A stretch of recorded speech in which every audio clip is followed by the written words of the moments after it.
Namaste to all. A couple of questions in my WhatsApp number. The question is, are Ashta Siddhis real or not? How yogi gets Ashta Siddhis? This is a very, very deep topic to be understood directly from a yogi only, because I am not eligible to discuss on this topic because I do not have any experience on Ashta Siddhis. I have listened about Siddhis from my Acharya, and of course I have studied in Yoga Sutra also. Yoga Sutra 3rd chapter, Vibhuti Pad speaks about Ashta Siddhis. Not only Ashta Siddhis, Yoga Sutra speaks about so many other Siddhis. Before this Ashta Siddhi Sutra 3/45, there are so many other sutras which speaks about different types of Siddhis. Like a yogi can sit here and then understand what is happening inside the sun. Yogi can sit here and focus his attention on moon and understand what is happening on moon, what's happening in planets and galaxies. He can understand the universe. Whatever is happening in the universe, he can understand sitting at one place. This kind of siddhi the yogi gets because of his intense Ashtanga Yoga Abhyas. And also Ashta Siddhis, the sutra says Tato Anima. Tataha Anima. Tataha is coming from the previous sutra reference. Tataha means Bhuta Jaya. In the previous sutra 3/44, there is a word called as Bhuta Jaya. Stula Swarupa Sukshama Anvaya Artavatva Sayyamad Bhuta Jayaha. It says स्थूल सूक्ष्म स्वरूप अन्वय अर्थत्व इन 5 प्रकार के रूपों में संयम करने से भूत जय नामक सिद्धि प्राप्त होती है. आफ्टर द भूत जय सिद्धि, the yogi will get Ashta Siddhis. Bhuta Jaya Siddhi means Prithvi, the stool bhut, right? Prithvi आदि पंच भूतों के स्थूल आदि इन 5 रूपों में संयम करने से भूतों पर अधिकार प्राप्त हो जाता है. अर्थात योगी इन भूतों से यथेष्ट प्रयोजन सिद्ध कर लेता है तथा ये भूत योगी के बंधन के कारण नहीं बनते. So he can control, he understands the stool bhut to such an extent that he gains controls over the bhut, panchabhutas. See, these are all the stage before attaining the final stage of samadhi, okay? This kind of siddhis a yogi gets when he is in tapasya. So in a way, this siddhis can become obstacles also. In a way, when somebody is stuck in the siddhis, he will forget his main object. His main objective is to realize Paramatma and come out of the dukkha. Some of the, my Acharya always says that none of the yogis, including myself, my Acharya used to tell, none of the yogis have used Ashta Siddhis or Siddhis in their life. They will use it to focus on Paramatma. They will not misuse it. They will not use it. Even in my life, my Acharya recently also told, even in my life, I got the Siddhi. When I got the Siddhis, I used only once. And when I used it, I really felt bad why I used it.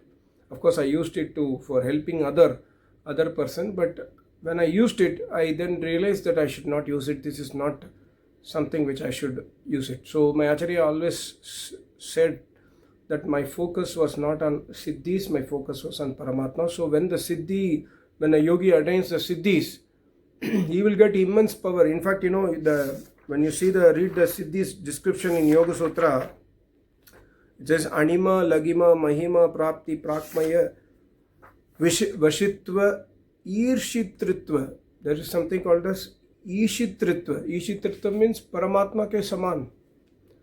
The yogi cannot control or cannot create the universe and destroy the universe. Other than that, a yogi can do everything. Yogi can control the quanta particles. Yogi can create something new from the quanta particles. This kind of siddhis a yogi will get. And also yatra kama vasayitva. Whatever sankalpa a yogi does, he can fulfill that sankalp. If he takes one sankalp right, the yogi can fulfill that sankalp. So this kind of powers a yogi gets. But my Acharya always says, yogi will never use his siddhis. He never uses his siddhis because number 1, he does not have time. Number 2, his focus is Paramatma, his focus is not Siddhis. So these are gifts given by Paramatma. And my Acharya always says a yogi has such a power to see the previous janma of the disciple. That's why Paramatma says in Rigveda that before giving Diksha to anybody, Paramatma says to a yogi that see his 5 janmas, at least 5 janmas, see the disciple or his or her 5 janmas, that Jivatma's 5 janmas, and see if he or she is capable or eligible before giving Diksha. This kind of advices Paramatma gives to yogi. And the yogi can see the previous janma of a person by his siddhis only. So these are Ashta Siddhis are real or not? The question is, it is real because it is pramanik. It is mentioned in Yoga Sutra, and it is also an experience of an alive yogi who is my Acharya. So I do not have any further knowledge on Ashta Siddhis. But it's not beyond Ashta Siddhis. There are so many other benefits or siddhis given in the 3rd chapter of Yoga Sutra. So many other benefits. Like, the other prani jagat, they will leave the enmity towards that yogi. So no, there won't be any enmity of other pranis towards a yogi. This kind of siddhis also yogi will get. They can freely wander around everywhere. This kind of siddhis comes to yogi, and yogi always uses these siddhis for attaining moksha. And in moksha stage, my Acharya says, Rupena Indra. In moksha stage, and yogi becomes equivalent to God. Except Srishti Rachana and Srishti Pralaya, he can do everything possible, but he never does. A yogi is still, even today also, yogi looks like a normal person. Very normal, very, very normal person. You will never understand that that person is a yogi. He speaks like, like I am talking to you. He speaks so down to earth. He is always in, bliss, and he gives ashirvad. He gives his knowledge to others. He tries to remove others' dukkha. This kind of, character he will have. So Ashta Siddhis are real. And also, I do not want to go into Ashta Siddhis, each and every Ashta Siddhis. You can go through Yoga Sutra if you want, written by my Acharya, Swami Ram Swarup Yogacharya. You can order the book from vedvande.com. Next question is, after completing moksha period, what birth will soul take? There is no the Ved mantra in Rigveda says that after completing moksha, the Jivatma will have darshans of Mata Pita. So there is no mention about where that Jivatma will take birth. It will take birth in a human birth only, but at which place, what will be the condition, etc. is not mentioned by Paramatma. So let us leave that to Paramatma. Paramatma is supreme judge, supreme justice, so he will always be impartial. And if Paramatma gives a birth to one moksha, after moksha, he gives birth to one Jivatma. Similarly, he will give birth to other Jivatmas also. He will not be partial. So we will leave that to Paramatma. But yes, after moksha, the Jivatma will get a human birth. And for that birth, the karma is not the reason. For that birth, after moksha, bondage is not the reason. For that birth, after moksha, avidya is not the karan. For my birth, for your birth, for all of us, our birth is due to avidya, our birth is due to our previous janma karma. But from a moksha, when a jivatma takes birth, it is not, the reason is not karma, or reason is not avidya. The reason is Paramatma himself. That is Paramatma's unchangeable rule. He will give birth after moksha. This is mentioned by Paramatma in Rigveda. And somebody asked to my Acharya some years back that please explain why somebody has to take birth after moksha, what will happen, etc. My Acharya told, see, first you aim for moksha. Once you attain moksha, you will get these answers by yourself. We don't need to discuss these things, my Acharya told. And my Acharya confirmed, yes, Rigveda also says, and also my experience, after moksha period is over, the soul will be reborn.